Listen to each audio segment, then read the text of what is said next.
بسم الله الرحمن الرحيم. نائبة راعية الحفل صاحبة السمو الملكي الأميرة سبيكة بنت إبراهيم الخليفة، قرينة جلالة الملك المفدى الرئيس الفخري لجمعية البحرين للسرطان، سعادة السيدة فايقة بنت سعيد الصالح وزيرة الصحة بمملكة البحرين، معالي الدكتور الشيخ محمد بن عبد الله الخليفة رئيس المجلس الأعلى للصحة ورئيس الهيئة الوطنية لتنظيم المهن والخدمات الصحية، صاحبة السمو الملكي الأميرة دينا مرعد، الأفاضل المحاضرين وضيوف مملكة البحرين الأعزاء، السلام عليكم ورحمة الله وبركاته. Deputy Patron of Her Royal Highness Princess Sabika bint Ibrahim Al Khalifa, wife of the King of Bahrain, Honorary President of the Bahrain Cancer Society, Her Excellency Faiqa Saeed Al-Saleh, Minister of Health of the Kingdom of Bahrain, Your Excellency Dr. Sheikh Mohammed bin Abdullah Al Khalifa, Chairman of the Supreme Council of Health and Chairman of the National Health Regulatory Authority, Your Royal Highness Princess Dina Mir'ad, distinguished speakers and the guests of the Kingdom of Bahrain, ladies and gentlemen, good morning and welcome to the third combined Gulf Cancer Conference that is organized by the Bahrain Cancer Society, the Bahrain Association of Plastic Surgery, the Gulf Federation for Cancer Control and the Gulf Center for Cancer Control and Protection. We will start our conference with a recitation from the Holy Quran.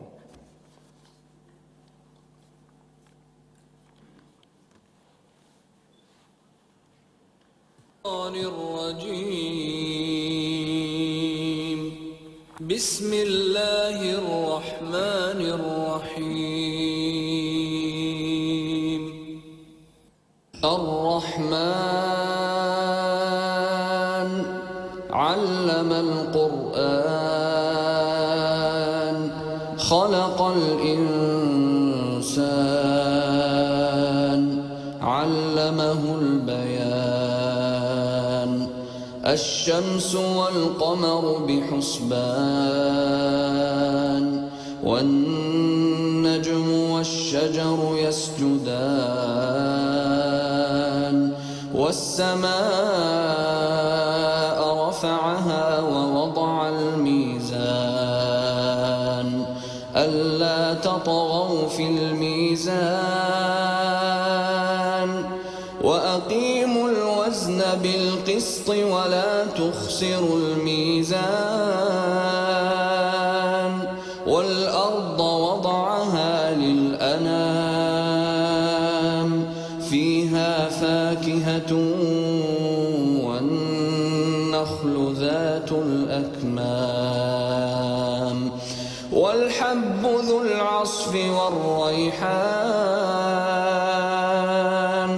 فبأي آلاء ربكما تكذبان خلق الإنسان من صلصال كالفخار وخلق الجان من مارج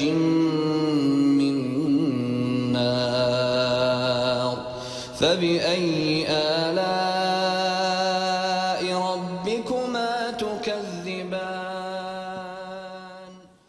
صدق الله العظيم. صدق الله العظيم. Distinguished guests, one of the key objectives of the Bahrain Cancer Society, BCS, is raising awareness amongst the local population on the steps they can take to reduce their risk of getting cancer, adopting a healthy lifestyle, and offering advice and support for those already affected. BCS also works with the local medical institutions and professionals, as well as the international and regional cancer organizations, to promote and inform them of new advances in cancer prevention and treatment technologies. With observed increased cancer morbidity and mortality rates in the GCC, integrated approaches between all levels of healthcare services, starting from prevention and early detection programs to optimal treatment, rehabilitation, and palliative care are required in order to achieve a significant reduction in the economic burden of cancer care. In view of Bahrain Cancer Care Society mission in keeping with the pace and development in the field, the idea of a global cancer conference was born. Here we are, The third combined Gulf Cancer Conference, Quality Care, New Horizons, will offer delegates the opportunity to learn from the knowledge and experience of a host of internationally renowned experts in the management of breast, colorectal, and reproductive system cancers. To enable patients to move forward with confidence after life-changing surgeries, parallel sessions will be held dedicated to breast, head and neck, and external genitalia reconstruction. Amongst the audience, ladies and gentlemen, attending this conference are oncologists, scientists, public health specialists, cancer control professionals, health planners and policymakers, health economists, healthcare providers, public activists, and non-government organizations. Now, before we begin with the formal speeches, and on behalf of the organizing committee, I would like to thank everyone who made this event happen, and of course, let's start by thanking the gold sponsors, Ahli United Bank and Gulf Petrochemical Industries, GPIC, the silver sponsor, BMMI, the partners, who are the Supreme Council for Women, National Bank of Bahrain, Bahrain Credit, Al Ghalia, Gulf Insurance Group, Bahrain Kuwait Insurance, the diplomat Radisson Blu, Nassim International School, and Bahrain National Gas Company, Banagas. And without further ado, I'd like to welcome our first speaker of the conference to the stage, Her Excellency Faiqa bin Saeed Al Saleh, the Minister of Health of the Kingdom of Bahrain.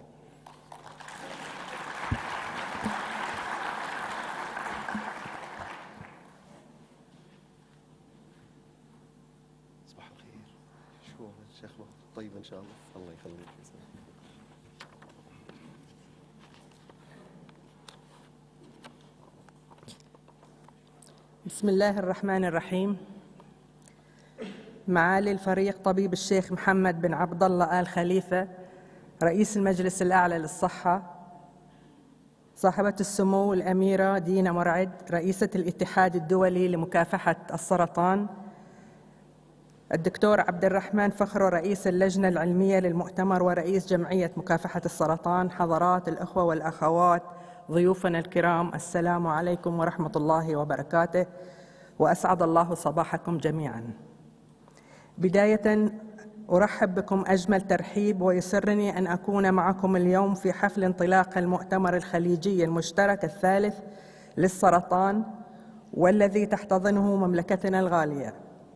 ويطيب لي أن أرفع خالص الشكر والتقدير لصاحبة السمو والملك الأميرة سبيكة بنت إبراهيم آل خليفة قرينة عاهل البلاد المفدى رئيس المجلس الأعلى للمرأة على رعايتها الكريمة لهذا المؤتمر الهام.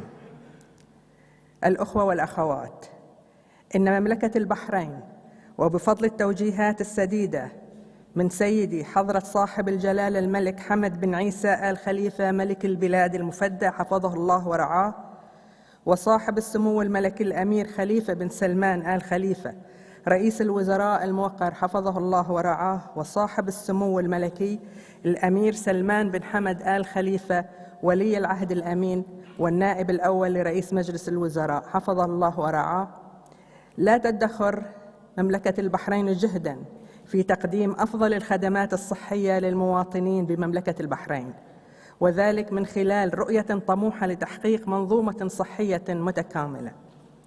ولقد وضع المجلس الأعلى للصحة ووزارة الصحة استراتيجية صحية شاملة للمنظومة الصحية في مملكة البحرين، تسعى لتحقيق التغطية الصحية الشاملة وتوفير خدمات صحية ذات جودة عالية. كما وضعت الخطط التنفيذية التي تنسجم وتتماشى مع برامج الحكومة، وتم تشكيل لجان على المستوى الوطني تعني بالأمراض غير السارية، ومن ضمنها مكافحة مرض السرطان، حيث تم إعداد خطة تنفيذية لمكافحة مرض السرطان في مملكة البحرين 2016-2025، وجعلت هذا المجال من أولويات العمل. وبتنفيذ هذه الخطة شهد القطاع الصحي في مملكة البحرين تطوراً كبيراً تمثل في توفير الرعاية الصحية الشاملة والمتكاملة والوقائية والعلاجية لمرضى السرطان. السادة الحضور، لم يكن بالإمكان أن نحقق هذا التطور إلا بالتعاون والتنسيق بين القطاعين العام والخاص ومؤسسات المجتمع المدني، والمتمثل بجمعية مكافحة السرطان والجمعيات الأهلية الأخرى التي ساهمت بكل فخر واعتزاز في البرامج التوعوية لنكافح معاً مرض السرطان.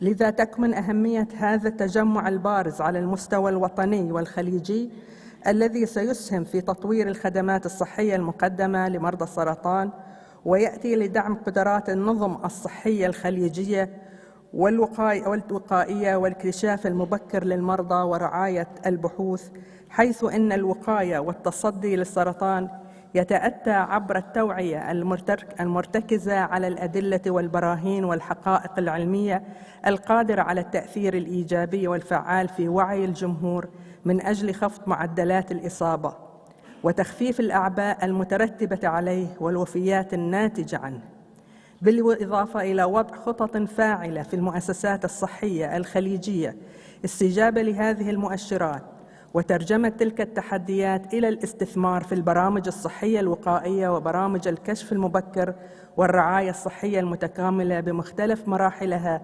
الأولية والثانوية والمتقدمة، تماشياً مع المبادرات الخليجية التي تدعم تنفيذ الأهداف الاستراتيجية الخليجية لمكافحة السرطان 2016-2025.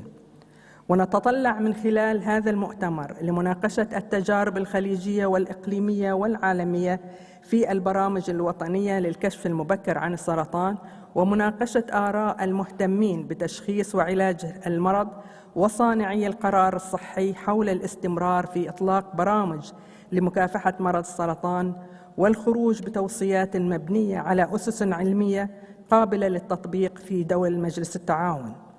وختاماً، لا يسعنا إلا أن نتقدم إلى جمعية مكافحة السرطان وأعضاء اللجنة المنظمة للمؤتمر بالشكر والتقدير، والشكر موصول كذلك إلى القائمين على المؤتمر من الجهات الرسمية والخاصة والأهلية على جهودهم في سبيل إنجاح هذا المؤتمر، داعين الله أن يكلل أعمال مؤتمركم بالتوفيق والسداد لما فيه خير وصالح الجميع، والسلام عليكم ورحمة الله وبركاته.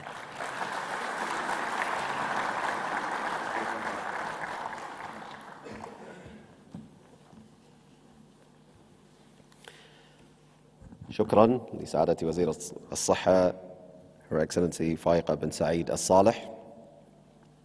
I would now like to welcome Her Royal Highness Princess Dina Mur'id from the Union International for Cancer Control for her address.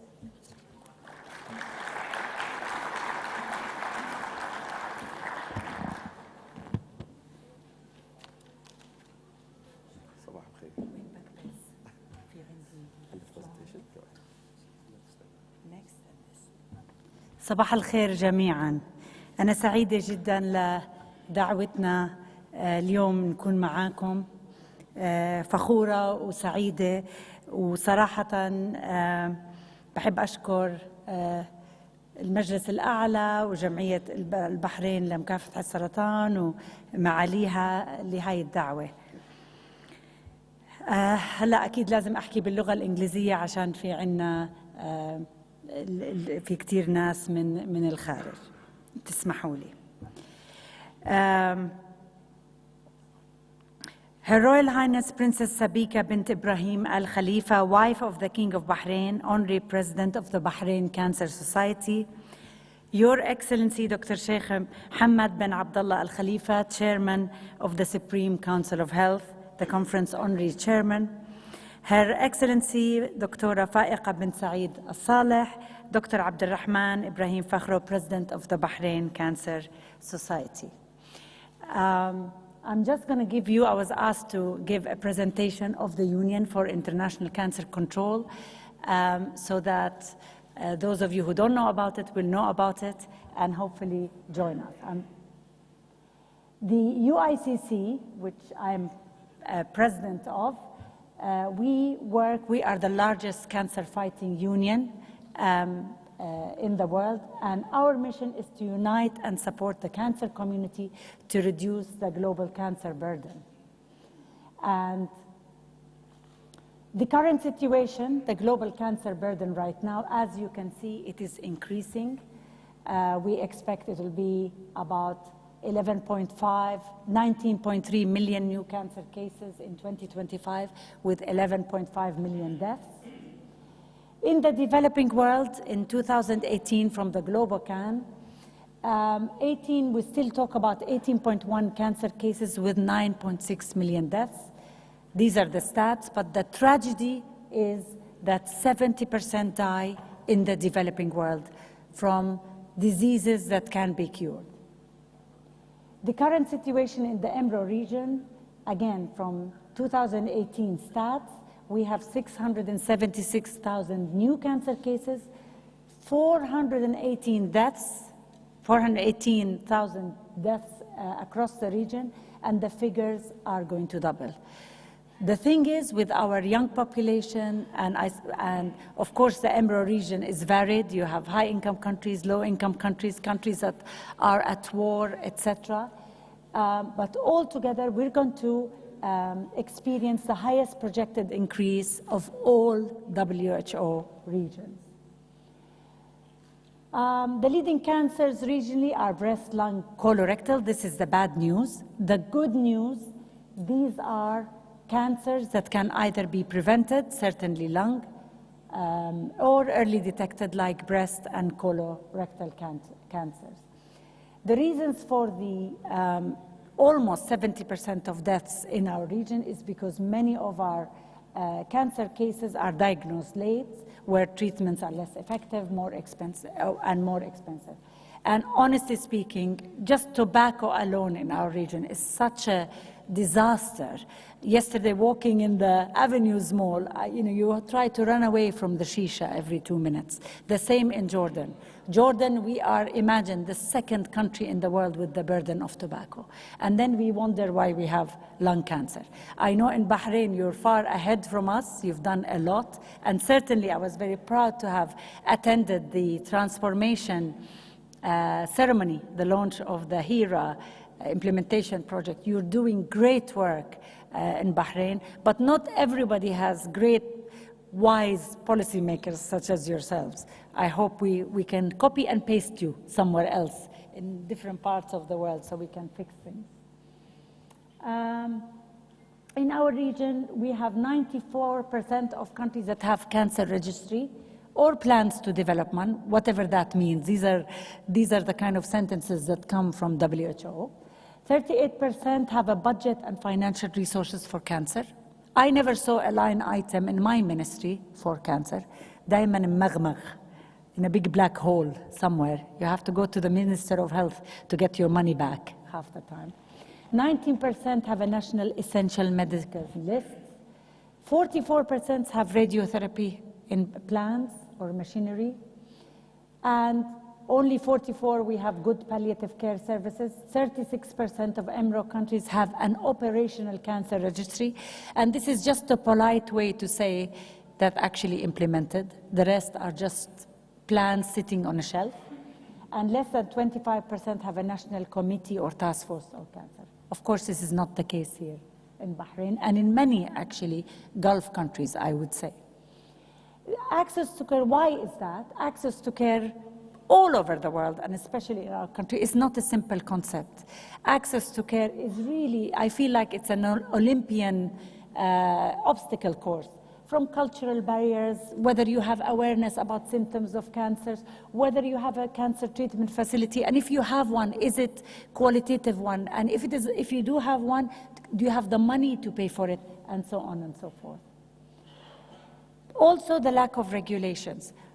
Or sometimes there are regulations, there are laws, but they're not implemented. Certainly, my country is guilty of that. We've just been fighting about just the government implementing our tobacco laws. They are made by, these laws are enacted by Parliament and the government, and they are broken by the Parliament and government. So the shisha, the smoking, the obesity, alcohol, etc. We are very good in the Middle East of actually now having top hospitals, top centers, treatment, etc., but we're not stopping the avalanche of new cancer patients. It literally is like opening the tap and keep trying to remove the water. We have to stop the avalanche of new cancer patients.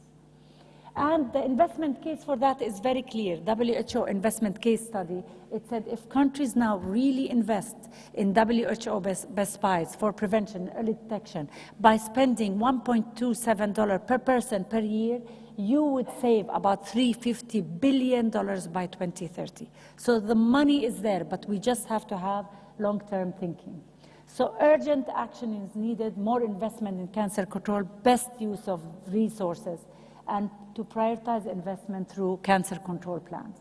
And I would like to ask you all to join the largest global fighting organization, UICC, to join the global community. And why is that? Because you have power in unity. Our organization in 2019 has 1,133 members from 177 countries.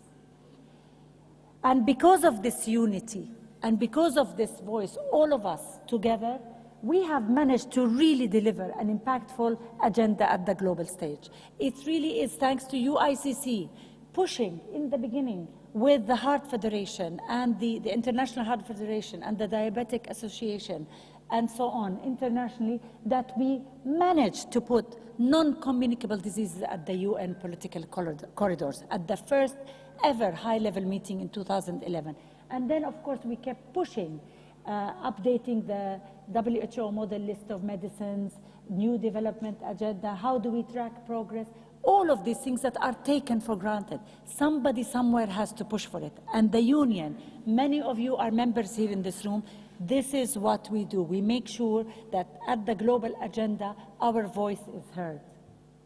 There is power in diversity. How do we do this? By the way, at UICC in the Geneva office, they only have 40 staff, but we do so much. How do we do it? We really manage to leverage partnerships, but all kinds of partnership. We have official relations with all the UN agencies, of course with Cancer Society, treatment centers, all of those, and we also work with the private sector to deliver cancer control.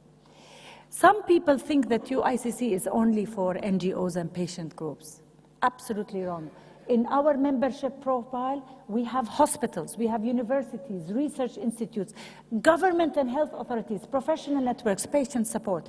And you know why this is important? Because in many times in our part of the world, it's the oncologists who sort of advocate on behalf of patients. But the oncologists are not, they are one part of the public health system in a country. And so what we do, we bring everybody, all of these at our platforms, all under one roof so we can talk to each other. And I certainly would love the Bahrain Health Authority to, and Al-Majlis Al-A'la and the Wazara to join us as well, because we need other governments to see what other countries are doing from a governmental perspective. UICC membership in EMBRO, we have about 74 members in the region. May I tell you, in Japan alone, we have 70. We have to join, of all our 22 countries, we have to join more in droves to put our voice on the global agenda. What is the impact of UICC? We empower the cancer community through our capacity building platforms, grants, fellowships. We do leadership development for CEOs. We connect them together all over the world.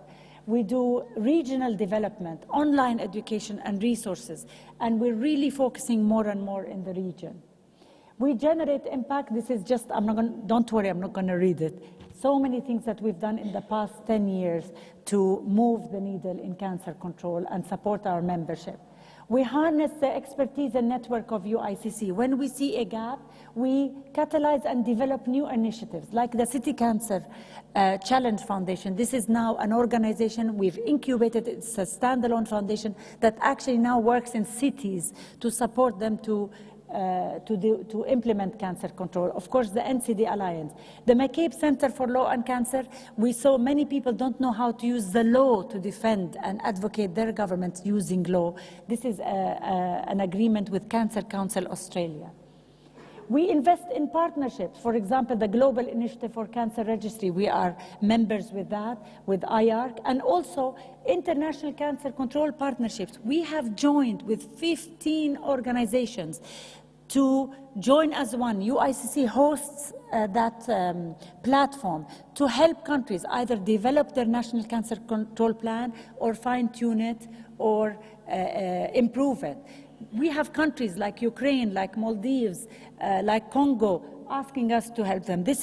Imagine those organizations, 15 plus, used to work all by themselves. UICC and others, now we are uniting to deliver that. We rally leaders and cancer communities across our platforms. We have World Cancer Day, February the 4th, World Cancer Leaders Summit, World Cancer Congress. Please join us on February the 4th in 2020. It's the 20th anniversary of World Cancer Day. I am and I will campaign to join us. And this day, all cities in the world, they try to light up their monuments, their more famous monuments, in blue and orange. I would love that many people, we've lit up Petra, many monuments in the world were lit up. I hope in Bahrain you light up on February the 4th to send a message of hope to all cancer patients. The impact of World Cancer Day really to advocate, to keep cancer on top of agenda. We all know how crowded is the global agenda. 500,000 social media mentions, 15,000 press mentions in 54 countries, 154, 58 governments engaged. This is very important to keep cancer on the global agenda. We have our upcoming World Cancer Leaders Summit. I have good news, and this is one of our big platforms where we have, this year is going to be in Oman, in Muscat, Oman, in October 2020. You have here President Tabare, President Hollande, Princess Lala Salma, Queen Letitia. SAR, a very top platform for leaders, because you need leaders to influence. And this time it's going to be in Muscat, Oman, 19 to 22. Please save the date. We have many people here from the Oman Association, Cancer Association. We have leaflets. Please save the date. This is the first time this award-winning Congress is happening in the Middle East. Last time it was in Malaysia, first time in Asia, now it's the first time in the Middle East. I think we have a lot to say. There are so many great examples. We need to put our voice there and share. How will you participate in the program? There are master's courses, sessions for proposals, patient group pavilions, abstracts, etc. And these are the themes. You will see it all on the website of UICC, which I'm not going to read. But what's really important, for the first time ever, we are doing a clinical oncology track. So oncologists can also join and attend this Congress.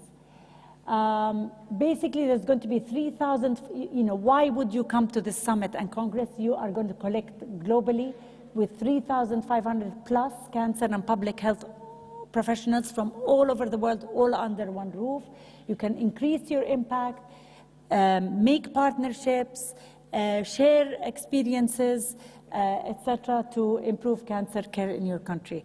I really hope you save the date. Please join. Register, it's early bird registration. Join the global cancer community. When I was the director of the King Hussein Cancer Foundation for 15 years, we had been members with UICC since 2008. And I cannot tell you how much this union gave us this global platform to talk about our achievements, our challenges, to do fundraising, to do partnerships, to have our name, to help actually also with medical tourism and so on and so forth. This is the platform where all stakeholders in the cancer world are present. Please join us and support me, the first Arab president to be elected for such an organization. Thank you.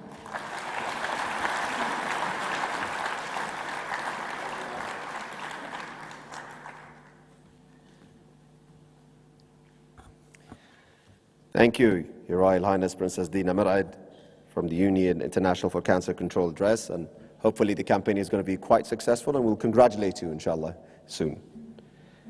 I'd now like to welcome to the stage Dr. Khalid Saleh to give a speech address on behalf of the Gulf Federation for Cancer Control.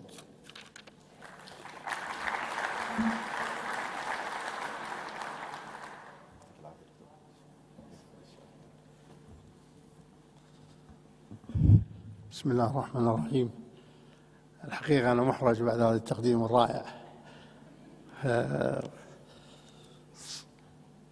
ممثلة صاحب السمو الملكي الأميرة سميكة بنت إبراهيم آل خليفة، راعي المؤتمر معالي الأستاذة فائقة بن سعيد الصالح، معالي الشيخ محمد بن عبد الله آل الخليفة، الرئيس الشرفي للمؤتمر،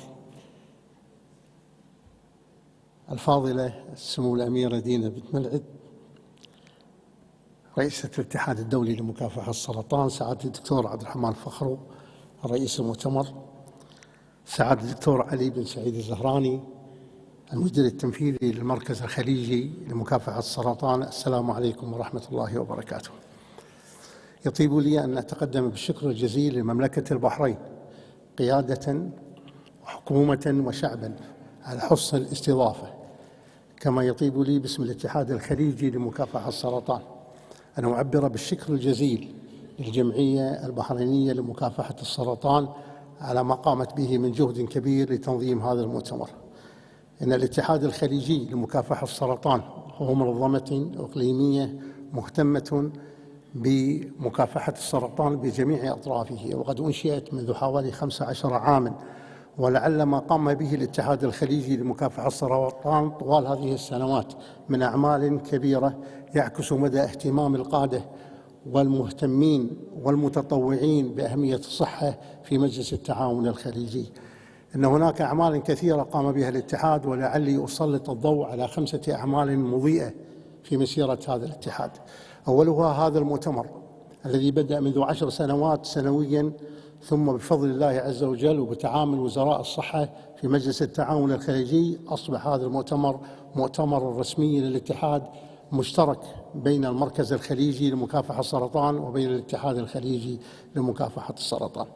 ثاني عمل جليل قام به الاتحاد هو إنشاء المجلة الخليجية وما يعرف بالجولف أونكولوجي جورنال، وهذه المجلة أنشئت منذ حوالي 12 سنة وأصبحت معترفة دولياً منذ 10 سنوات، وسجلت في الباب ميد والميد لاين، ولها معدل إمباكت فاكر عالي، وهي من 30 مجلة معترف بها ذات قيمة عالية في الشرق الأوسط، وهي المجال الذي فتحه للأطباء في الخليج والبلاد العربية لنشر أبحاثهم في هذه المجلة العلمية. ثالث مهمة هو إنشاء ما يسمى بالتوعية بلا حدود، وهذه المهمة صار لها الآن 6 سنوات، وبفضل الله عز وجل زارت كثير من الدول، وقامت الأطباء فيها بالتوعية والكشف المبكر والتدريب وعمل العلاجات. ولعله من دواعي سروري أن أبين أن آخر مهمة كانت قبل سنة في موريتانيا شارك فيها طبيبتان مميزتان من البحرين، وهذا يعكس مدى دور المرأة البحرينية في الصحة واهتمامها بها. ثالث مهمة وهو رابع إضاءة في الاتحاد الخليجي لمكافحة السرطان هو الأسبوع الخليجي الذي يقوده المركز الخليجي لمكافحة السرطان، والذي شارك فيه أيضا الاتحاد الخليجي لمكافحة السرطان، والذي هو يحتفل على مستوى مجلس التعاون كل سنة في 1 إلى 7 فبراير من كل عام، وتشترك فيه 20 رابطة ومؤسسة أهلية من ضمن الاتحاد الخليجي لمكافحة السرطان، بالإضافة إلى كثير من المؤسسات الحكومية والخاصة في نشر التوعية في مجلس التعاون الخليجي، والذي أدى كما أثبتت الإحصائيات ارتفاع نسبة الوعي في مجال السرطان.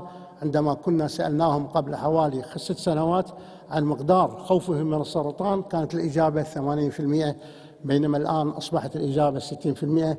ما دور ما يعرف بالريسك فاكتور في تجنب الأمراض السرطانية كانت الإجابة لا يعرفون بمقدار 70%، الآن 45% يعرفون دور الريسك فاكتور في إصابة السرطانية. رابع إضاءة وآخر إضاءة في هذا الأمر هو إنشاء ما يسمى بالأنظمة العلاجية، ونشرناها في مجلة الخليج، وكذلك نشرناها في الويب سايت لمجلس التعاون الخليجي والاتحاد الخليجي لمكافحة السرطان. هذه الأنظمة العلاجية تتيح لكل الأطباء الخليجيين والمهتمين والباحثين لمعرفة ما يجب عليهم اتجاه علاج مرضى السرطان، فيستطيعون من خلال الأنظمة العلاجية يعرفون أفضل الطرق للتشخيص وأفضل الطرق للعلاج، وبالتالي فتحنا مجال كبير للأطباء والباحثين في مستوى مجلس التعاون الخليجي لزيادة معلوماتهم ومعرفتهم في أنظمة العلاج. لعلنا عندما نمضي في هذه الطريق نود أن نبين أن هناك مهمتين رئيستين نود أن نقوم بهما في الفترة القادمة، أهمها إنشاء ما يسمى بالبحوث المشتركة بين مجلس التعاون الخليجي. فمجلس التعاون الخليجي يضم في الحقيقة شعب متجانس له نفس التأثيرات البيئية ونفس التطورات الجينية، وبالتالي كان لابد من إنشاء وحدات مختلفة للدراسات المشتركة. ثاني شيء، وأيضا الخطوة القادمة بإذن الله تعالى أن ننشئ المراكز المرجعية، حيث يكون في كل دولة خليجية مركز مرجعي للبحوث في مجال السرطان. إننا نؤمن إيمانا يقينيا أن خدمة مرضى السرطان في مجلس التعاون الخليجي أتت ثمرتها، وأن هناك رعاية صحية متفوقة في جميع دول مجلس التعاون الخليجي. ونتمنى في المرحلة القادمة أن يبدأ هذا التطور إلى أن يشع إلى بقية دول العالم، فتصبح ليس فقط رعاية فائقة، بل أيضا هناك مستقبل للبحث العلمي في مجلس التعاون الخليجي ليعكس هذا التقدم ويشع بدوره على جميع دول العالم. متمنين التوفيق للجميع والسداد، والسلام عليكم ورحمة الله وبركاته.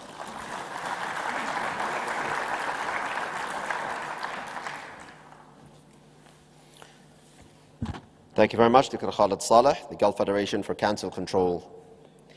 May I please welcome to the stage Dr. Ali Al-Zahrani from the Gulf Center for Cancer Control and Prevention.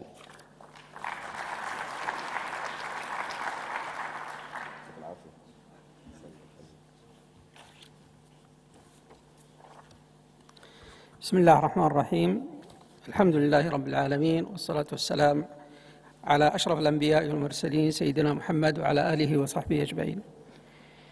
معالي وزيرة الصحة الأستاذة فائقة بنت سعيد الصالح الموقرة، نائبة راعية الحفل، صاحبة السمو الأميرة سبيكة بنت إبراهيم آل خليفة حرم جلالة الملك، معالي الفريق طبيب الشيخ محمد بن عبد الله الخليفة الموقر رئيس المجلس الأعلى للصحة، سمو الأميرة دينا مرعد رئيسة الاتحاد العالمي لمكافحة السرطان، سعادة الدكتور عبد الرحمن إبراهيم فخرو رئيس مجلس إدارة جمعية البحرين لمكافحة السرطان، سعادة الدكتور عبد الشهيد فضل رئيس الرابطة البحرينية لجراحة التجميل، سعادة الدكتور خالد أحمد الصالح الأمين العام للاتحاد الخليجي لمكافحة السرطان، أصحاب السمو والمعالي والسعادة، الضيوف الكرام، السلام عليكم ورحمة الله وبركاته.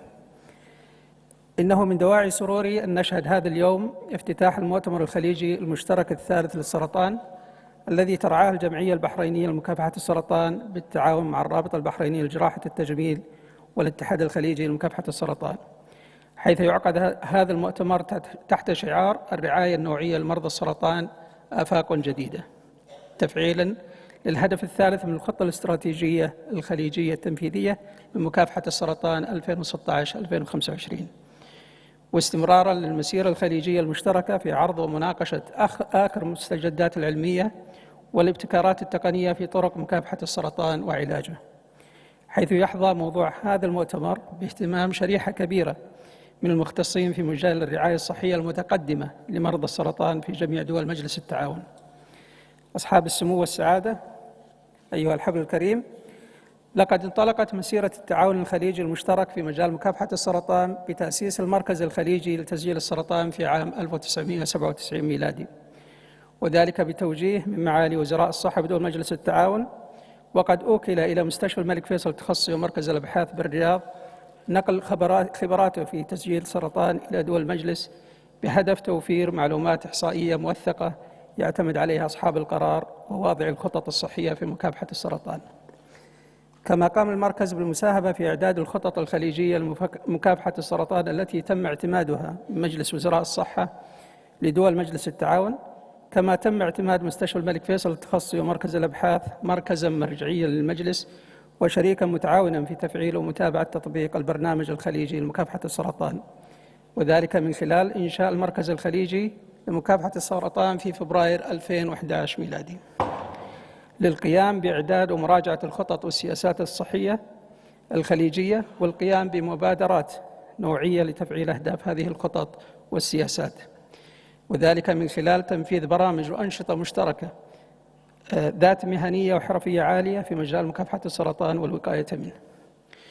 وها نحن اليوم نشهد هذا المؤتمر المبارك الذي يعقد للسنة الثالثة على التوالي كثمرة من ثمار التعاون البناء بين القطاعات الحكومية ومؤسسات النفع العام في دول مجلس التعاون، تحقيقاً لمبدأ المسؤولية المشتركة في تعزيز الصحة وإصحاح المجتمع وحماية الفرد.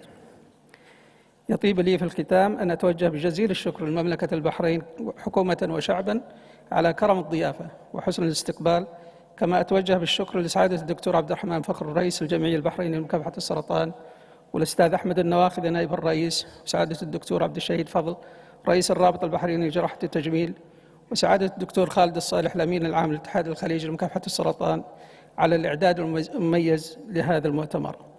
والشكر موصول لكل من ساهم ودعم هذا اللقاء العلمي المبارك، متمنيا للجميع التوفيق والسداد. والسلام عليكم ورحمة الله وبركاته.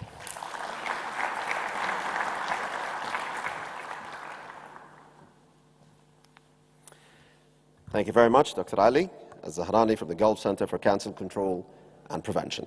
May I please welcome to the stage now Dr. Abdul Shahid Fadl from the Bahrain Association of Plastic Surgery.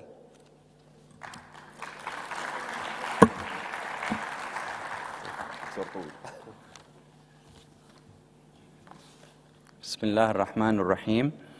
سعادة الأستاذة فائقة بن سعيد الصالح وزيرة الصحة ونائبة راعي الحفل الموقرة، معالي الفريق طبيب الشيخ محمد بن عبد الله آل خليفة رئيس المجلس الأعلى للصحة الموقر، سمو الأميرة دينا مرعد رئيسة الاتحاد العالمي للسيطرة على السرطان، أصحاب المعالي والسعادة، سعادة الدكتور عبد الرحمن فخرو رئيس الجمعية البحرين للسرطان ورئيس المؤتمر، السادة الحضور، السلام عليكم ورحمة الله وبركاته. يسرني أن أرحب بكم في مستهل افتتاح فعاليات المؤتمر الخليجي المشترك الثالث للسرطان الذي تستضيفه مملكة البحرين تحت الرعاية الكريمة من لدن صاحبة السمو الملكي الأميرة سبيكة بنت إبراهيم آل خليفة قرينة عاهل البلاد المفدى رئيسة المجلس الأعلى للمرأة والرئيس الفخري لجمعية البحرين للسرطان حفظها الله ورعاها، حيث أنني أتشرف في بداية كلمتي بأن أعرب عن أسمى آيات الشكر والتقدير وعظيم الامتنان لسموها الكريم على تفضل سموها برعاية المؤتمر. ينعقد المؤتمر الخليجي المشترك الثالث طارحاً أفكار جديدة وميزات عديدة، أولها أنه ينعقد على أرض مملكة البحرين بلد الحضارات والمحبة والسلام، وفي هذه الأيام التي تستعد فيها مملكة البحرين للاحتفال بالعيد الوطني المجيد. كما يميز هذا المؤتمر التعاون بين جمعية البحرين للسرطان والرابطة البحرينية لجراحة التجميل في تنظيم هذا المؤتمر لتغطية جميع النواحي في علاج أمراض السرطان، ابتداءً من الوقاية والتشخيص المبكر للمرض، ثم الاستئصال الجراحي، ومن ثم العلاجات المصاحبة من العلاجات الكيميائية والإشعاعية والهرموني، وانتهاءً بإعادة البناء والترميم. وسوف يكون التركيز في هذا المؤتمر على عمليات الترميم لمنطقة الرأس والرقبة والصدر، حيث يتم مناقشة أحدث ما توصل إليه العلم في هذا المجال. ونحن محظوظون باستقطاب عمالقة جراحة التجميل والترميم على مستوى العالم من عدة دول أوروبية وعربية وخليجية ومن الولايات المتحدة الأمريكية، مما سوف ينعكس على جودة الخدمات الطبية التي تقدمها مملكة البحرين لمواطنيها والمقيمين على أرضها في هذا المجال، من خلال إطلاع الكوادر الطبية على أحدث التطورات في هذا المجال. وختاماً أكرر شكرنا لراعية المؤتمر سمو الأميرة سبيكة بنت إبراهيم آل خليفة، وإلى نائبة راعي المؤتمر الأستاذة فائقة بنت سعيد الصالح وزيرة الصحة، وإلى معالي الفريق طبيب الشيخ محمد بن عبد الله آل خليفة رئيس المجلس الأعلى للصحة، وإلى أصحاب المعالي والسعادة، وإلى جميع الداعمين، وإلى اللجنة المنظمة، وإلى الدكتور عبد الرحمن فخرو رئيس جمعية البحرين للسرطان لإتاحته لنا الفرصة في المشاركة في هذا المؤتمر. والسلام عليكم ورحمة الله وبركاته.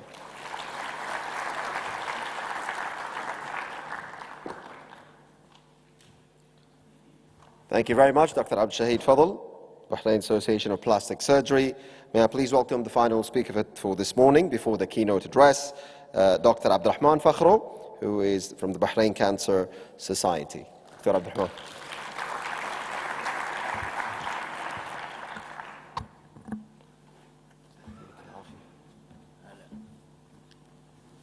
بسم الله الرحمن الرحيم. وقد اعملوا فسيرى الله عملكم ورسوله والمؤمنين مع الفريق الطبيب الشيخ محمد بن عبد الله الخليفة رئيس المجلس الأعلى للصحة الموقر، معالي وزيرة الصحة الأستاذة فائقة بن سعيد الصالح الموقرة، صاحبة السمو الملكي الأميرة دينا مرعد رئيسة الاتحاد العالمي لمكافحة السرطان الموقرة، الدكتور خالد أحمد الصالح الأمين العام للاتحاد الخليجي لمكافحة السرطان، الدكتور علي سعيد الزهراني المدير التنفيذي لمركز الخليج لمكافحة السرطان، الأخوة والأخوات والزملاء الكرام، بالإصالة عن نفسي وبالنيابة عن جمعية البحرين لمكافحة السرطان، يطيب لي أن أرحب بكم وأن أحييكم بأجمل ترحيب، ولضيوفنا طيب الإقامة في مملكة البحرين. إنه لمن دواعي القبطة والسرور أن ينعقد هذا المؤتمر الخليجي المشترك الثالث للسرطان تحت رعاية كريمة من لدن صاحبة السمو الملكي الأميرة سبيشة بنت إبراهيم آل خليفة حفظها الله ورعاها، قرينة عاهل البلاد المفدى، رئيسة المجلس الأعلى للمرأة، والرئيسة الفخرية لجمعية البحرين لمكافحة السرطان. إن انطلقت مؤتمرنا الثالث هذا العام تحت شعار عناية فائقة آفاق جديدة، إنما جاء تحت توجيهات صاحبة السمو، وأن رعاية سموها لهذا المؤتمر إنما هو دلالة على علو سموها وحسها الإنساني النبيل ونظراتها الثاقبة بأن مرض السرطان هو مرض عضال ولا يمكن مكافحته بل وهزيمته إلا بتكاتف الجهود من كافة شرائح المجتمع. أيها الأخوة، لا أريد أن أطيل عليكم، وددت أقول أنه يكفينا فخراً نحن في جمعية البحرين لمكافحة السرطان بأن نحظى بتوجيهات سموها السديدة ومؤازرتها لنا إلى أبعد الحدود، وهذا حق سيسجله التاريخ. في هذا اليوم أدعو الله عز وجل أن أرى اليوم الذي أرى فيه اسم صاحبة السمو مرفوعا على مبرة خيرية تحمل اسمها، تكون نبراسا يعنى بالرعاية الصحية والتلطيفية لضحايا هذا المرض العضال، وثقتي بالله أن تكون هذه المبرة أن هذه المبرة ستزيد وتضاعف من الخدمات الصحية لهؤلاء الضحايا. وفي الختام لا يسعدني أن أعرب عن خالص شكري وتقديري لكل من ساهم في التحضير لهذا المؤتمر وساعد في إنجاحه، وأتمنى أن يكون مؤتمرنا هذا مؤتمرا مثمرا وتعم الفائدة على الجميع. وأشكر بالذات الأخ الأستاذ أحمد علي رئيس اللجنة المنظمة الذي كان يعمل بما يقارب من 9 أشهر ليل نهار، فله ألف الشكر وتحياتي لكم، والسلام عليكم ورحمة الله وبركاته. Now I know that you don't understand what I said, so the time has come for you people who doesn't understand Arabic. I hope that you will learn sometimes.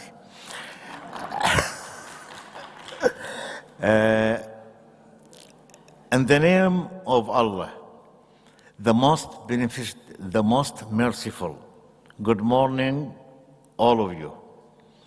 Your Excellency, Your Royal Highness, honored guests, respected colleague, sponsors, partners, ladies and gentlemen.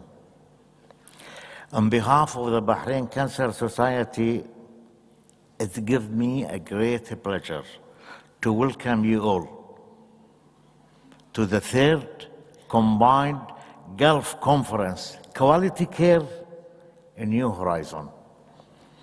I would like to take this opportunity to thank Her Royal Highness Princess Sabika bint Ibrahim Al Khalifa, wife of His Majesty the King of Bahrain, chairperson of the Supreme Council for the Women and honorary chairperson for the Bahrain Cancer Society, for her enduring and gracious support to Bahrain Cancer Society. I would like to thank our honored guest, the chairman of the Supreme Council for Health, His Excellency Dr. Sheikh Mohammed bin Abdullah Al Khalifa. I would like also to thank Minister of Health for the Kingdom of Bahrain, Her Excellency Faiqah bin Saeed Al Saleh. I would like to thank also Her Royal Highness Princess Dina Mir'ad, the President of the Union International for Cancer Control. Also, my thanks goes for Dr. Khalid Saleh, Dr. Ali Al-Zahrani. I also warmly welcome and thank our host, expert speaker, who have honored us by sharing their expertise, which is the most important things, add knowledge during the upcoming 3 days. In particular, I would like to thank our keynote speaker, Professor Judy Bowie, who is a professor of surgery at the world-renowned Mayo Clinic.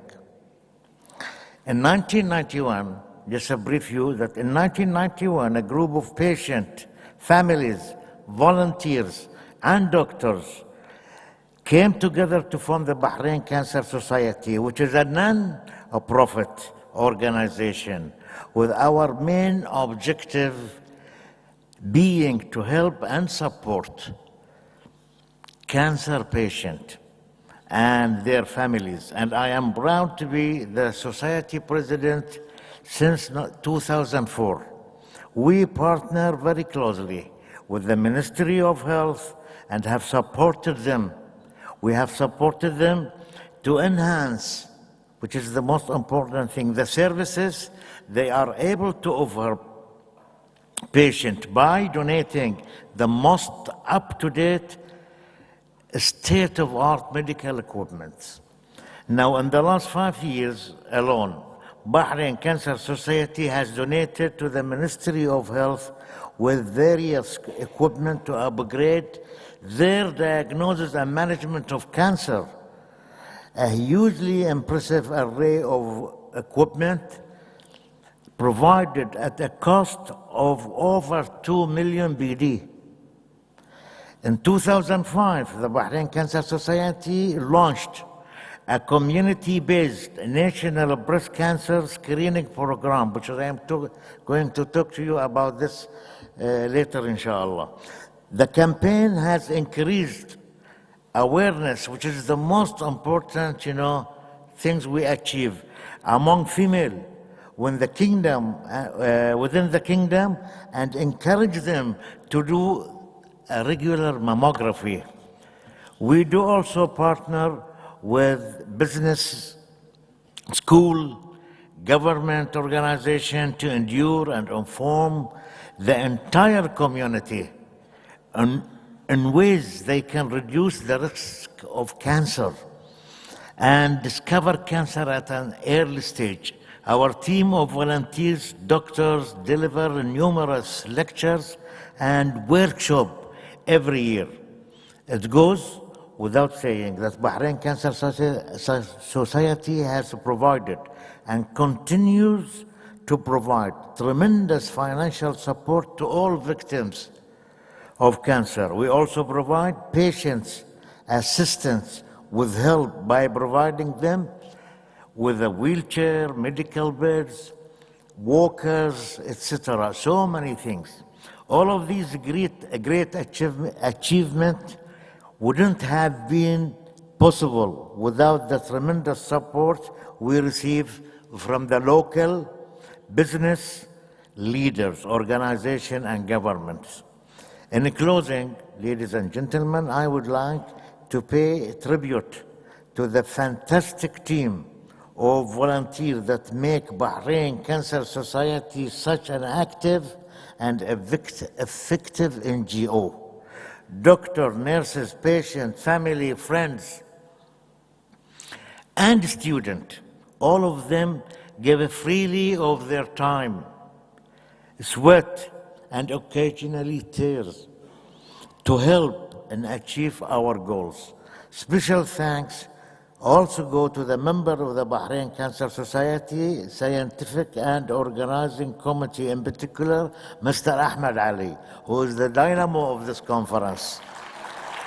And he deserves to have a good club, yes, who have worked so hard over the last year to bring quality care in New Horizon to you here today. Lastly, I would like to thank each and every one of you for joining us for the conference.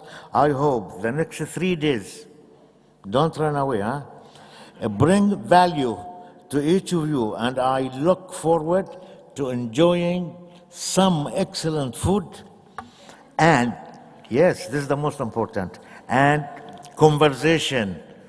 I hope that you come to be aware with each other. With some of you during the dinners and tours we have organized for each evening. Thank you very much for listening.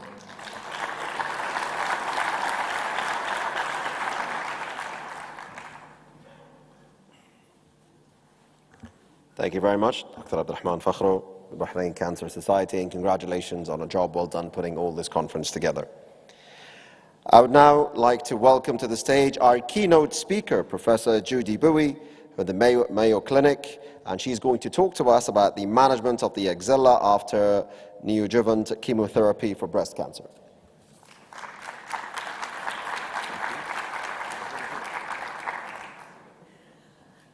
Thank you. Thank you to His Excellency and Her Royal Highness and esteemed guests and the conference organizers for inviting me to be part of the 3rd Gulf Cancer Conference. It's a huge honor and a privilege and a delight for me to be here in Bahrain with you for the next 3 days.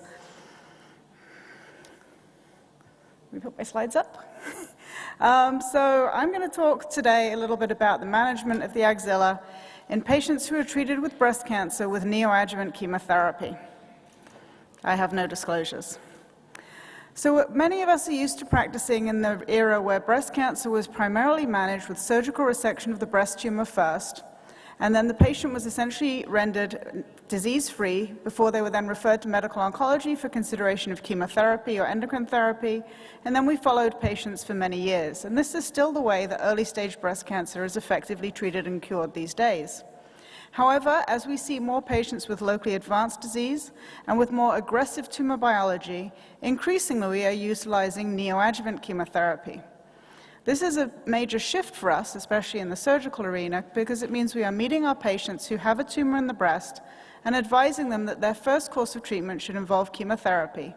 This allows the tumor to be shrink down in size and allows us to decrease the amount of disease in the breast and in the lymph nodes. And then at the time of surgery, when we resect the tumor in the breast and the lymph nodes, we obtain important information in terms of how well that tumor has responded to the chemotherapy that it has been exposed to. And so at that time point, about 4 to 6 months in, we can actually understand a lot more about that tumor. Often this is information that took us previously 10 to 15 years to work out whether the patient was going to be cured or how well they were going to do from their malignancy. The important paradigm shift is mainly because we have seen that a pathologic complete response, which means the eradication of the disease from the breast and the lymph nodes, is associated with an improvement in survival. And so those patients who have no tumor in the breast and no tumor in the lymph nodes at surgery, we know will do very well in the long run, whereas those patients who have residual disease in the breast or residual disease in the lymph nodes have a poorer outcome, and this is a group we can continue to focus on, advance our therapies, and work to improve their survival. So neoadjuvant chemotherapy has 4 main advantages. It can decrease the extent of disease in the breast and therefore increase the rates of breast conservation. It also decreases the likelihood of that patient having positive lymph nodes at the time of surgery, and that will allow us to de-escalate our surgical therapy in the axilla, which will be the focus of my talk. Probably most importantly, neoadjuvant chemotherapy allows us to assess the response to the drugs that patient has received, and this provides this important prognostic information. And as we look at drug development, the neoadjuvant space is the ideal space for us to be working to advance more drugs more quickly to make them available for our patients. So when we see a patient in the clinic that we're considering for neoadjuvant chemotherapy, we must first give them a clinical stage, which allows us to assess the size of the tumor in the breast, the extent of disease in the lymph nodes, before they go on to their systemic therapy. In many settings, this includes an axillary ultrasound with a core needle biopsy or fine needle biopsy of any involved lymph nodes. And the key thing is to avoid any surgical intervention at that time point and allow that patient then, if appropriate, to continue on with their chemotherapy. And when we see them back after chemotherapy, we need to reassess the extent of disease in the breast and the lymph nodes in order to guide the appropriate surgical intervention. This has often involved repeat imaging to assess the extent of residual disease, and then plan our surgical resection, which can hopefully be a smaller operation, both in the breast and in the axilla. So as we talk about axillary surgery, I think first we should pause and say, why do we even do surgery on the axilla in women with breast cancer? Is this for staging? I would say mainly axillary surgery is to provide information about the stage of the disease in the lymph nodes. Historically, it's been used to guide systemic therapy and also to guide whether or not radiation therapy is indicated in those patients. We also think it has a therapeutic benefit in that it resects the disease, and obviously we want to be able to render a patient no evidence of disease or disease-free at the end of their surgery. It provides good long-term regional control of the axillary lymph nodes. And to date, there still continues to be a debate as to whether axillary surgery in and of itself actually has a survival benefit, where really its main role is probably staging information and resection of disease. We've seen a lot of advances in axillary surgery over time. In the past, women had a routine axillary lymph node dissection, removing that vast majority of lymph nodes underneath the armpit. And this is a good, solid operation, but is associated with significant comorbidity, with 25% of patients or upwards developing lymphedema after an axillary lymph node dissection. So increasingly, with earlier stage breast cancer, we can use sentinel lymph node surgery, allowing us just to resect 2 to 3 lymph nodes to assess whether or not the axilla is involved with breast cancer, and therefore determine whether or not an axillary dissection is needed. And in parallel, there have also been further advances looking to actually avoid axillary surgery in certain subgroups of patients, patients where that information does not impact their treatment or their management, patients at extremely low risk of having axillary lymph node involvement, and maybe ultimately in the future replacing it with some radiological techniques. So when we assess the axilla and we want to look at the extent of lymph node involvement, if the lymph nodes are negative, that's clearly a clinical N0. But where there often is a lot of confusion is to differentiate between clinical N1 and clinical N2 disease. For clinical N1 disease, it is disease that involves the ipsilateral axillary lymph nodes that are movable and not fixed. So even if the MRI or the ultrasound shows 6 or 7 or 8 abnormal lymph nodes, if there's no palpable matted fixed lymph nodes, that's still N1 disease. Whereas patients who have fixed or matted lymph nodes or involvement of the internal mammary lymph nodes is clinical N2. And that's important because a lot of the work I'm going to be presenting focuses on clinical N1 disease. I'm going to talk a little bit about the use of axillary surgery, in particular sentinel lymph node surgery in patients who are clinically node negative when they present, and then focus on the management in those that are clinically node positive, how we handle them if their sentinel node is still positive after chemotherapy, and then a little glimpse of what might be bright ahead for us in the future.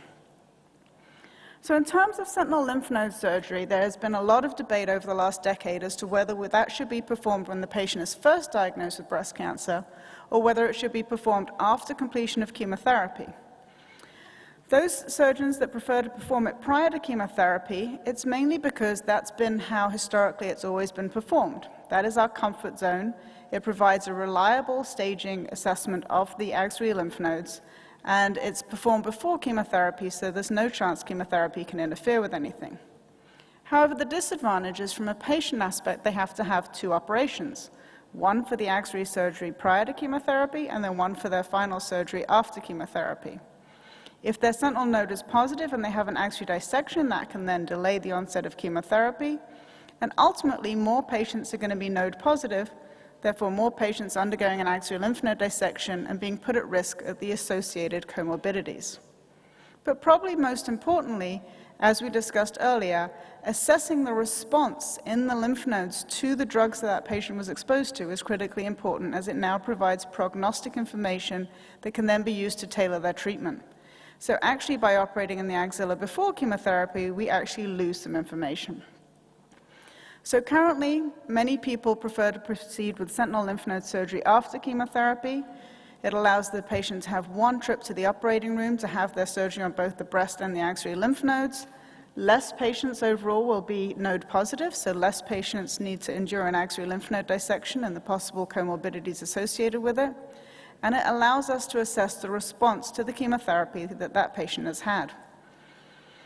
In the early days, people were concerned about the false negative rate of sentinel lymph node surgery in this setting, and we'll review some of that data, but I can essentially assure you that it is just as effective in the post-chemotherapy setting, and most of these theoretical disadvantages have been dismayed. So when we look at one of the largest series of sentinel lymph node surgery performed after neoadjuvant chemotherapy out of the MD Anderson Cancer Center in Houston, Texas, they compared patients who had sentinel lymph node surgery prior to chemotherapy with those that had sentinel lymph node surgery after chemotherapy.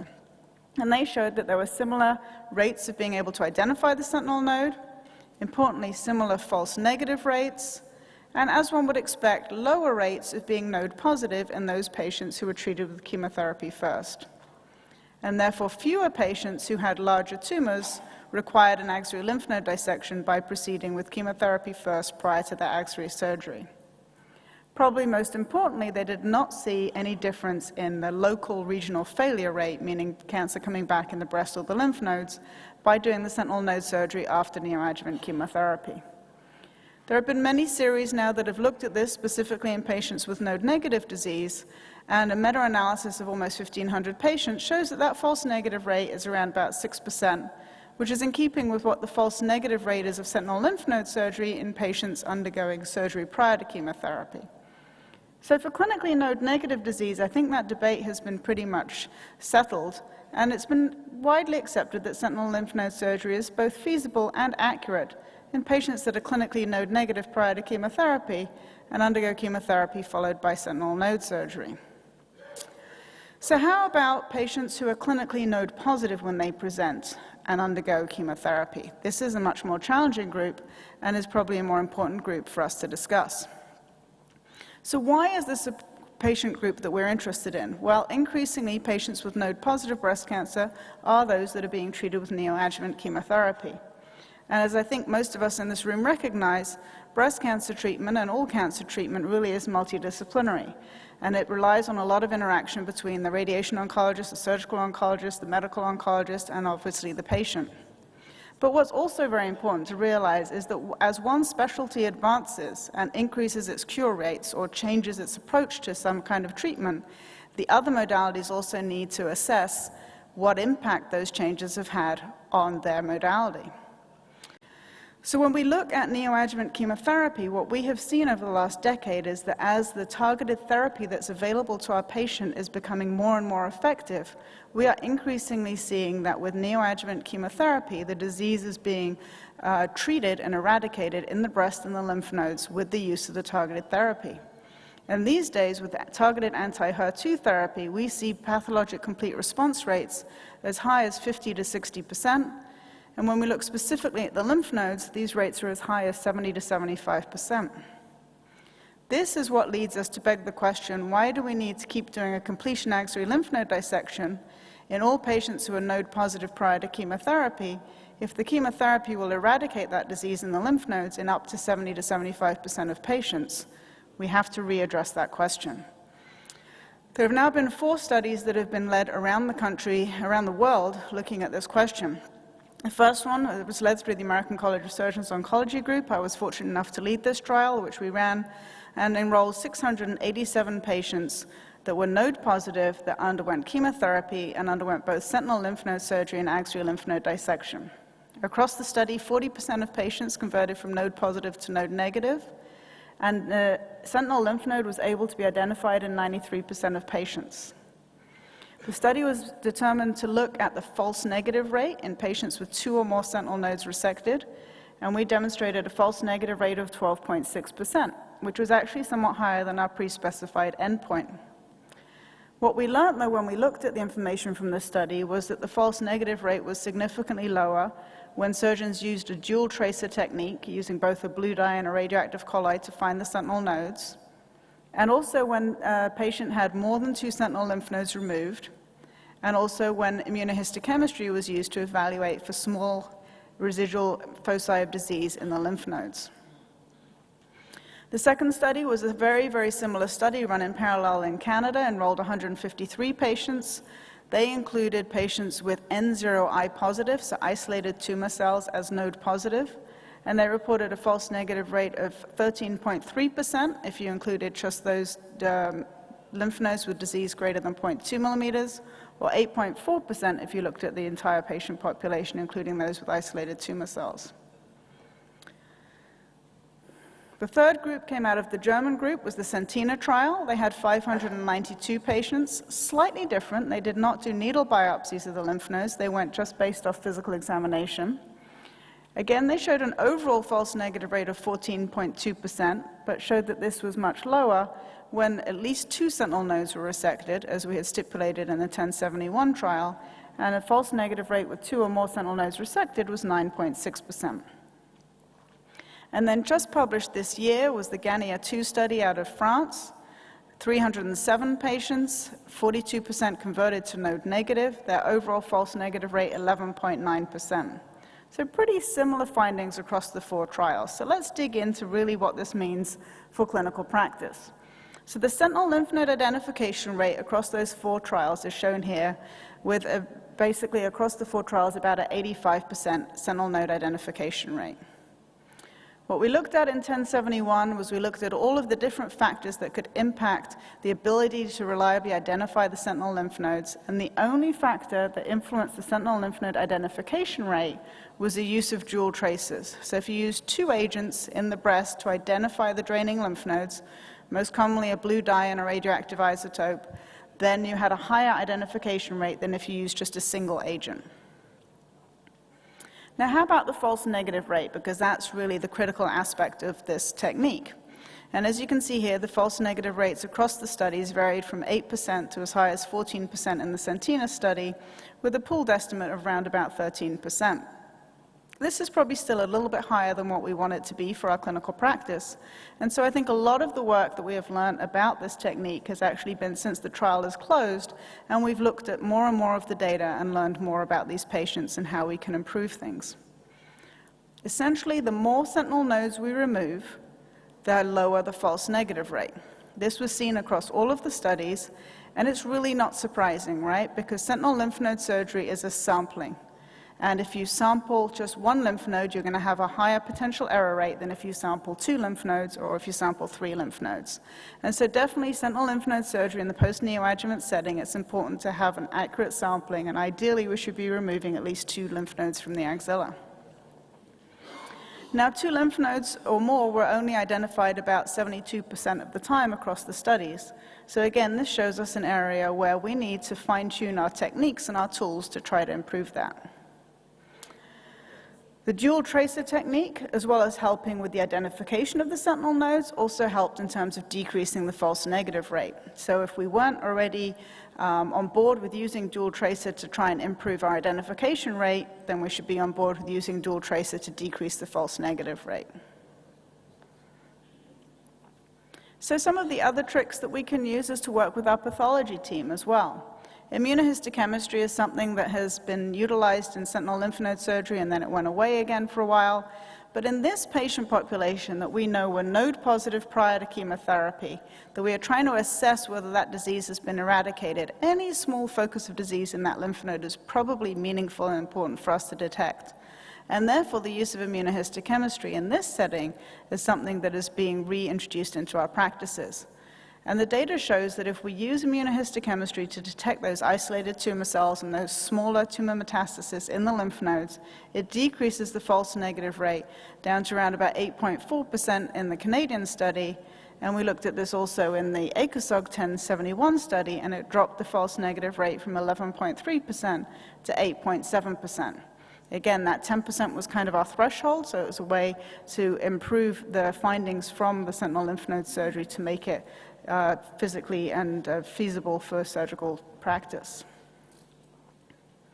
When we drill down to these 17 patients whose status changed because of the use of immunohistochemistry in the sentinel lymph node, we see that 7 of these patients had positive nodes on the axillary lymph node dissection, so they changed from being a false negative to a true positive.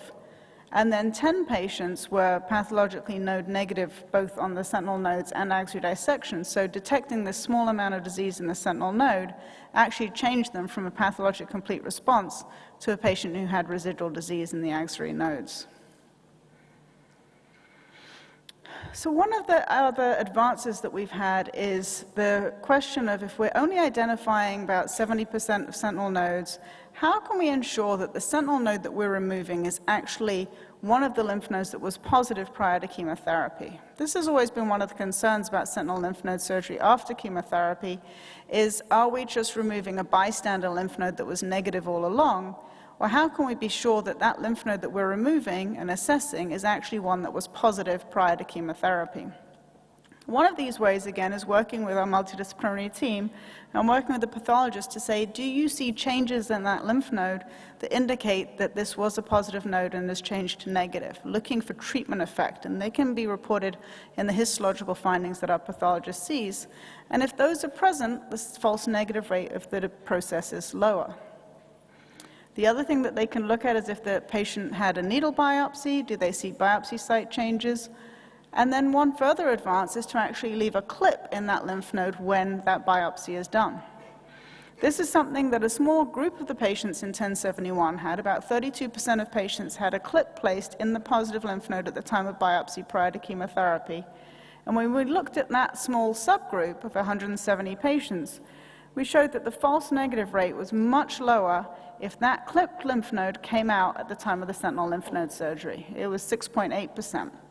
Whilst if that clipped lymph node, the lymph node that was the most abnormal prior to chemotherapy, was not removed at sentinel node surgery, was left behind, the false negative rate was significantly higher. And that seems to make a lot of sense, right? If we can make sure we're removing the node that was the most abnormal prior to chemo, when we're assessing the axilla post-chemotherapy, we now have a reliable staging procedure.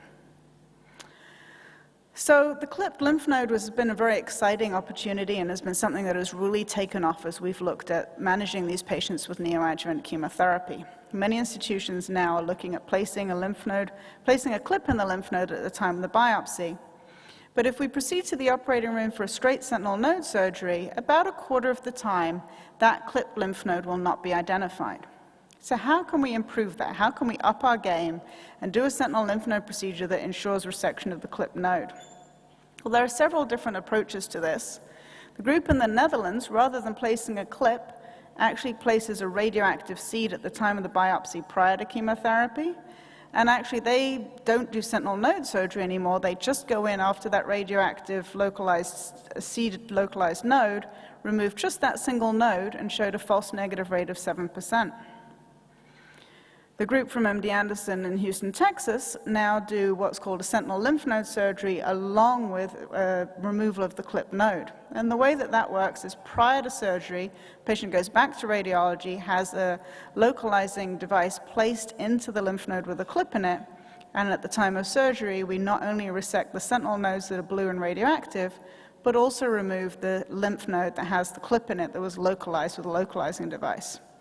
This has shown some phenomenal results with the false negative rate when we look at removing the sentinel nodes and the clip node as low as 2.4%. That's probably the lowest false negative rate in any sentinel lymph node publication to date. And that's in a high-risk patient population that was node positive prior to neoadjuvant chemotherapy.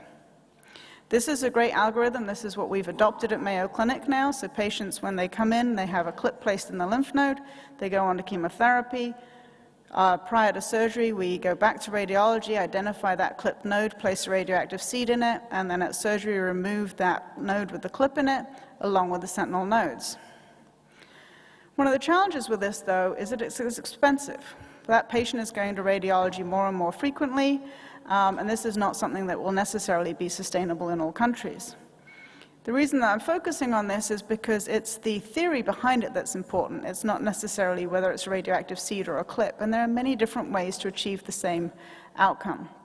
We can mark that positive node with a clip, or we can mark it with something much cheaper like a India ink or a carbon tattoo.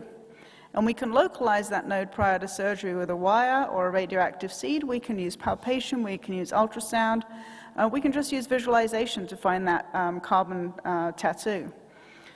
The carbon tattooing was introduced from Stanford for about 12 patients, and this was just a proof of concept where they showed that after chemotherapy, that black ink tattoo in the sentinel node could still be seen.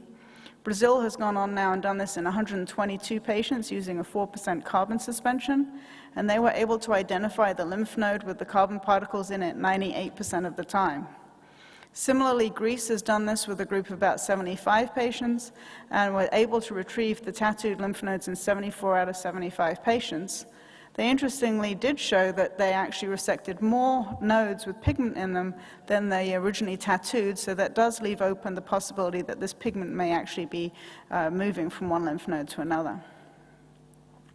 So the NCCN guidelines has now accepted that it's okay to perform sentinel lymph node surgery in this setting. They do have in there the caveat that trying to resect, they talk about the clipped lymph node, but I prefer to talk about it as the marked lymph node, the lymph node that was positive, whether we can try to ensure that that is resected at the time of sentinel node surgery, and that the more sentinel nodes you remove, the better. So sentinel lymph node surgery for these patients who are node positive and are treated with neoadjuvant chemotherapy allows us to provide a reasonable staging method to look at the response in the lymph nodes.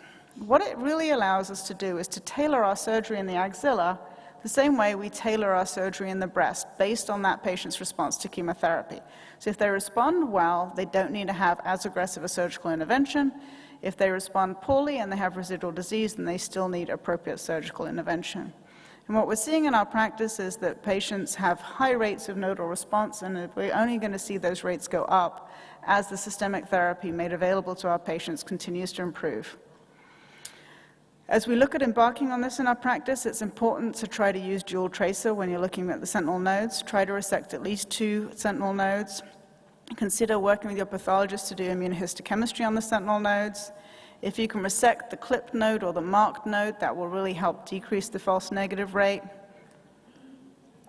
So in our practice, if they have a patient that comes in and there is no marker placed in the lymph node at the time of the initial biopsy, they've completed their chemotherapy and they come and see me, I will offer that patient a sentinel lymph node surgery if they've had an appropriately good response to chemotherapy. If I identify 2 or more sentinel nodes, I'll manage the axilla based on that sentinel node finding. If we fail to identify the sentinel node, or it's only a single node and there's no biopsy site changes, no treatment effect, nothing that my pathologist can give me to reassure me this is likely a node that was positive before, then axillary lymph node dissection remains the standard of care. If there is a clip in the lymph node, the only difference here is that I feel pretty comfortable, even if I only get out a single node, to go off the results of that node. We've written some papers that have looked at how do we standardize the management of the axilla in patients that are treated on clinical trials, because obviously the pathological response information is critically important. So all of this is great, but one of the biggest holes in all of this work that we've done to date is what is the outcomes? How do these patients actually do if we actually de-escalate our surgery and leave behind lymph nodes that for years we've always resected? So the group out of Milan have published their outcomes on about 147 patients, 77 that were sentinel node positive and went on to an axillary dissection, and 70 patients that were sentinel node negative and did not have an axillary dissection. With their median follow-up of 61 months, they've had one axillary recurrence in the group that had an axillary lymph node dissection, and none in the group that did not have an axillary dissection. What has this done to our practice at Mayo? Well, this is a latest update on kind of the patterns of practice of the patients that we've seen in my institution over the last decade.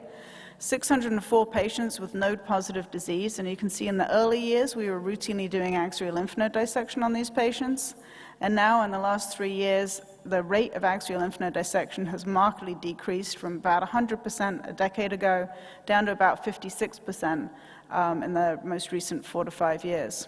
When you look at the use of sentinel lymph node surgery, about 52% of patients undergo sentinel node surgery, and that's increased from 30% in 2009 when we had the study open looking at this question, to about 75% in our current era. When we look at the patients that do go directly to axillary lymph node dissection and don't have a sentinel node, and there's still a cohort of those patients, we see that the nodal positivity rate is about 65% overall, and in fact, in the most recent year, it's 85%. So that means that we're selecting patients pretty well to go straight to axillary dissection to have their axilla cleared. Of those that go on to sentinel lymph node surgery, about half are able to be spared an axillary lymph node dissection, so that's a huge advance for our patients.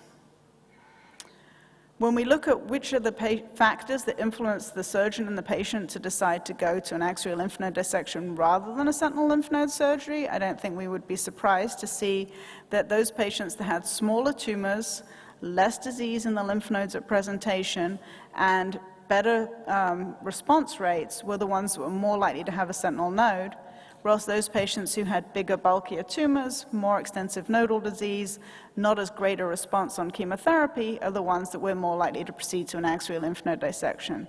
So really my point with this is not a one-size-fits-all. This is clinical judgment to assess the patient, how they've responded to chemotherapy, and whether they would be a candidate for sentinel node surgery. Looking at our median follow-up of only 34 months, so this is short-term follow-up, but again, this is a group of patients with relatively aggressive disease. We've had 17 patients that have had regional lymph node recurrences. 16 of those have occurred in patients who had an axillary lymph node dissection, and only one of those has occurred in a patient who had a sentinel lymph node surgery that was negative and did not have an axillary lymph node dissection. So strikingly, we are seeing recurrences. That's because these are patients with bad disease, but we're seeing those recurrences in those patients with residual disease and full dissections, and we're not seeing recurrences in those patients who have the ability to spare the axilla because of their good response to chemotherapy. And similarly, when you look at the recurrence-free survival graphs, we can see that if you look just superficially at the graph, patients who have a sentinel lymph node surgery do better than those that have an axillary lymph node dissection. I think that's really related to disease burden in that patients who have sentinel lymph node have eradication of disease from their chemotherapy and therefore are doing well. But it's important to see that the patients that are being able to have sentinel node surgery and avoid axillary dissection are doing very well. So if you want to take this home to your practice over the course of the next few weeks, how do you incorporate sentinel lymph node surgery after neoadjuvant chemotherapy into your practice? Again, this is all about multidisciplinary team discussion and bringing your whole team together.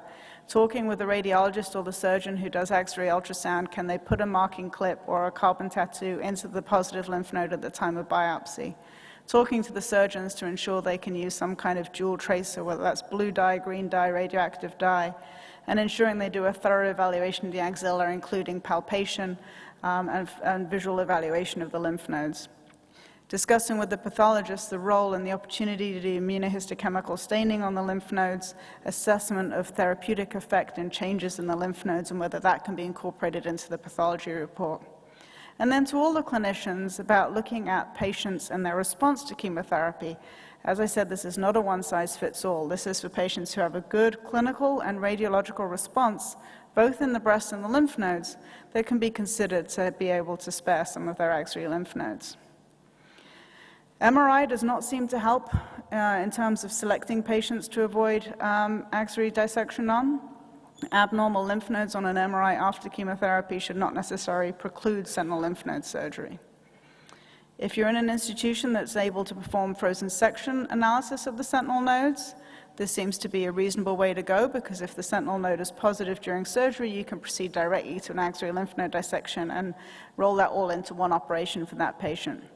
There is always an error rate to frozen section of sentinel nodes. There is in any setting, and not surprisingly, it's going to be a little bit higher in the post-chemotherapy setting, especially for those patients who have just small foci of residual disease. But the larger foci of residual resistant disease is usually detected on frozen section analysis. We did publish a model that can predict the likelihood of converting from node positive to node negative. And not surprisingly, the factors that seem to predict this is the patient's age, the tumor grade, the tumor biology and the histology, and the extent of nodal disease at presentation. And so this is a model that can help guide, do we want to treat this patient with neoadjuvant chemotherapy?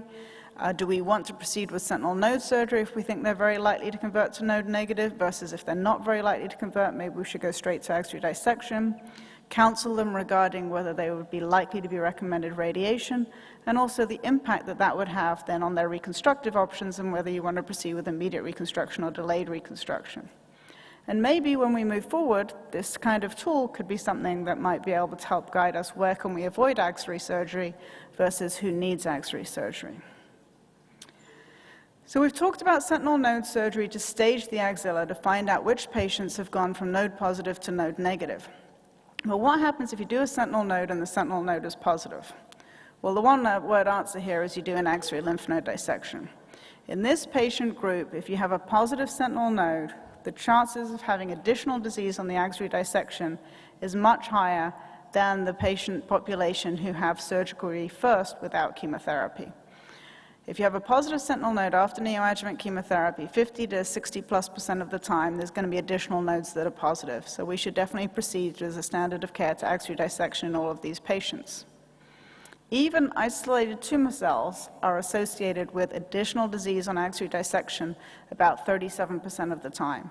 So that's pretty striking and pretty different to our patient population that didn't receive chemotherapy. So a positive node should have an axillary dissection. The likelihood of having additional nodes, of course, depends on the tumor biology, the tumor grade, the number of sentinel nodes, and the number of positive nodes. And we built a prediction model as well so that you can kind of gauge how likely is it that this patient will have additional disease on axillary dissection. This is my next baby, as it were. This is the successor trial to 1071, which is currently open in the US. And this is the Alliance 11202 trial. Is taking that group of patients that are positive on sentinel lymph node surgery and asking the next question, which is, do we have to do an axillary dissection? I just told you the answer is yes. But this trial is looking to assess, is it axillary dissection or could we do axillary radiation? This trial is currently enrolling patients, looking to enroll 1,500 patients to try to address this question. The bad news is that we will need to wait 5 to 7 years for follow-up information, so you can invite me back in 5 or 7 years' time when I have the results of this study, and I look forward to being able to present them, but at this point, we're still kind of need more patients in order to answer that question. The sister trial to this trial is looking at the question, can we avoid radiation in those patients that convert to node negative. So 2 local regional control questions that I think will pave the way for us to de-escalate our therapy as we move forward for management of our patients with breast cancer. So I'm just going to give you a little glimmer of the future here as my parting few words, which is other patients where the chemotherapy works so well that their risk of having positive nodes is so low that the surgeons can actually stay out of the axilla. So we know when a patient presents to us with nodal disease and disease in the breast that we look at their response to chemotherapy. And often the response in the breast tends to mirror the response in the axilla, and the response in the axilla mirrors the response in the breast. And so patients who have residual disease in the breast are likely to have residual disease in the nodes, whereas those that have eradication of disease in the breast are more likely to have eradication of disease in the nodes. So the group out of MD Anderson looked at a group of about 290 patients. This was a very specific group. This was clinical T1 to T2, so tumors less than 5 centimeters at presentation, and clinically node negative. So now we're in the clinically node negative patient group. And if they had triple negative breast cancer or HER2 positive breast cancer, and they had a breast pathologic complete response, meaning the tumor in the breast completely shrunk away with chemotherapy, all of those patients in their cohort were node negative. So I think this is very striking to say that out of 116 patients that achieved a breast pathologic complete response, all of them, 100%, were node negative at surgery. So I read this paper, and first of all I said, wow, this is a huge step forward. And then I said 100% is never 100%, and it's too small of a group, so we need to find a large group to look at it in. So we looked at it in the National Cancer Database, which captures about 70% of breast cancer cases from across the US. And you can see here, this is, hundreds of thousands of patients in this database. When you look at the breast PCR rates, eradication of disease in the breast occurs in about 30 to 60% of patients, and again, varies by tumor biology, as you would expect. As you look at this complex table on the right of the graph, you can see that those patients who are those patients who achieved a breast path CR, so eradication of disease in the breast, were much less likely to have positive nodes than those patients who had persistent residual disease in the breast after chemotherapy. That makes sense, right? When you compare the top half and the bottom half of the table, you can see the patients that were clinically node negative when they were diagnosed were much more likely to have negative nodes. Those patients who were node positive have a higher rate of having residual disease. So let's focus in on that very special group, that MD Anderson identified. When we look in this large national cancer database, if the patient is clinically T1 to T2, N0, has triple negative or HER2 positive breast cancer, is treated with neoadjuvant chemotherapy, and has the disease in the breast completely eradicated by chemotherapy, the chance of the lymph nodes being involved is less than 2%. It's pretty striking. I think it's an exciting data point for us as we move forward. Of course, the challenge these days is that we don't know that patient has a complete eradication of the disease in the breast until we've been there surgically. So we need to have better opportunities to identify that before we go to the operating room. But I think it provides us a glimmer of hope of further steps we can take to de-escalate surgical management of the axilla for women with breast cancer. So to summarize, patients who are clinically node negative at diagnosis, sentinel lymph node surgery after neoadjuvant chemotherapy is accurate and feasible. And if the sentinel node is positive, axillary dissection is the standard of care, axillary radiation is being evaluated. If a patient is clinical N1 disease at diagnosis, then if they have a good response, they can be considered for sentinel lymph node surgery to allow us to assess the response in the axillary lymph nodes. Using dual tracer, identifying the clipped or the marked lymph node, and using immunohistochemistry on the sentinel node are all techniques to try to keep that process as reliable as possible and allow patients to avoid routine axillary lymph node dissection if they have a great response. If the sentinel node is positive after chemotherapy, axillary dissection is the standard of care. Axillary radiation may become an alternative in the future. And just a little glimmer of hope that in the future we might even be able to stay out of the axilla in a special subset of patients who have an excellent response to chemotherapy. I've put my email address up there. I'd be happy to be in touch with any of you with any questions. I thank you for your attention, and most importantly, I thank you for the opportunity to visit your beautiful city. Thank you.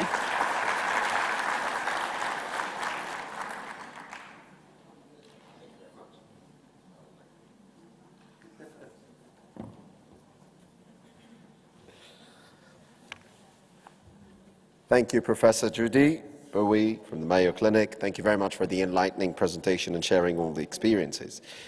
Before we start the award ceremony, I'd like to remind you of two things. Please don't forget to register for the tours, and that's available in the office outside. And also don't forget to register for the workshops that will be conducted in parallel to all the sessions that will happen. May I please welcome Dr. Abdurrahman Fakhro to the stage to start awarding the recipients of their awards in recognition for their participation.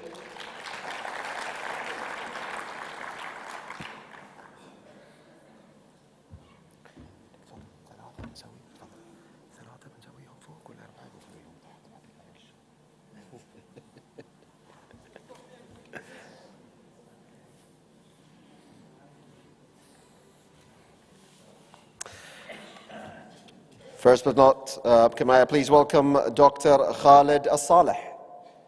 who is the General Secretary of the Gulf Federation for Cancer Control.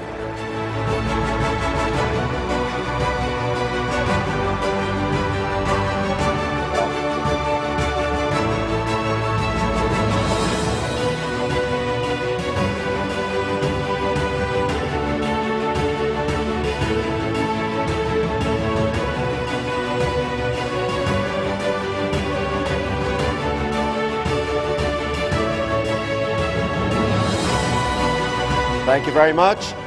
Please welcome Dr. Ali Al-Zahrani, Executive Director of the Gulf Center for Cancer Control and Prevention.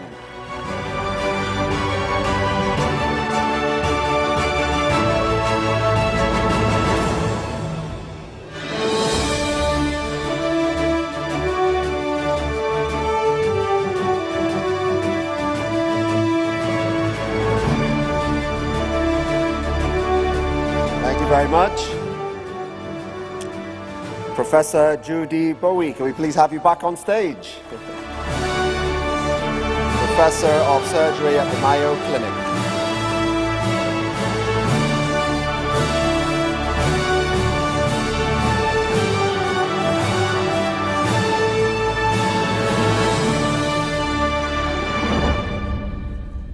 Thank you very much.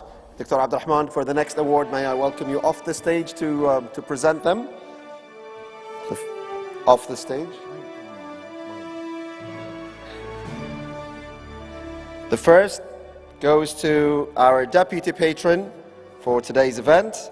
Please welcome Her Excellency Faiqa bint Saeed Al-Saleh, the Minister of Health of the Kingdom of Bahrain.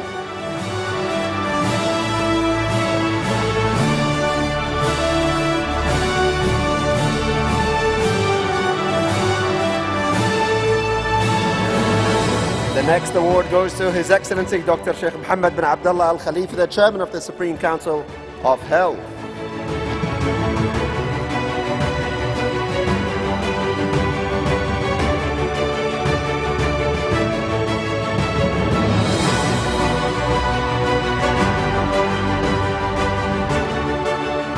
Thank you very much. Next is Her Royal Highness Princess Dina Mir'ad, the President of the Union for International Cancer Control.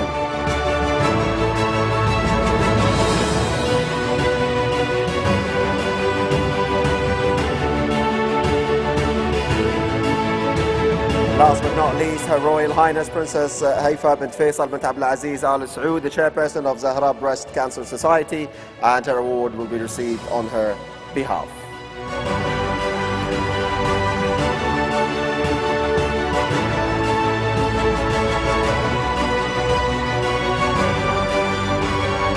Thank you, Doctor. So, thank you very much for the award session. Your Excellencies, ladies and gentlemen, professors, distinguished guests of the Kingdom of Bahrain. It is always an honor to stand in front of all of you, to recognize all the efforts that are here, to recognize every single sweat and blood that's gone into research and updation of all what's regarding, for everything that healthcare is all about. So on behalf of the organizing committee, we wish you the most successful conference. We wish you all the best of luck. Congratulations once again for hosting such a unique conference with such unique people like yourselves. Thank you very much. May I please welcome the Deputy Patron to open the exhibition. Thank you very much. Wish you all the best.